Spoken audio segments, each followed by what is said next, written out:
আসসালামু আলাইকুম ভাই। দেখুন আজ প্রযুক্তি কোথায় এসে দাঁড়াচ্ছে। বিশ্বের নাম করা সব প্লেয়ার গোল করতে পারতেছে না। দেখুন রোনালদিনহো, তারপরে মেসি সহ আরো বিশ্বের নাম করা সব তারকারা। দেখতে থাকুন যে তারা প্রযুক্তিকে ঠেকিয়ে তারা গোল করতে পারতেছে না। প্রযুক্তি আজ কোথায়। দেখুন রোবটটা এত সুন্দর করে বানিয়েছে যে বল দেখলেই বল যেদিকে সে প্লেয়ার লাথি মারছে, ওই প্রযুক্তিটা ওই দিকে এসেই তার বলটা ফিরিয়ে দিচ্ছে।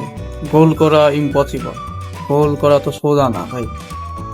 দেখতে থাকুন, দেখলেই বুঝতে পারবে যে প্রযুক্তি আজ কোথায় দাঁড়িয়েছে। মাশাআল্লাহ, দেখতে থাকুন যে প্রযুক্তি আজ কোথায় দেশে দাঁড়িয়েছে। রোনালদো, রোনালদিনহো, তারপরে মেসি, এরপরে আরো নাম করা সব তারকারা, তারা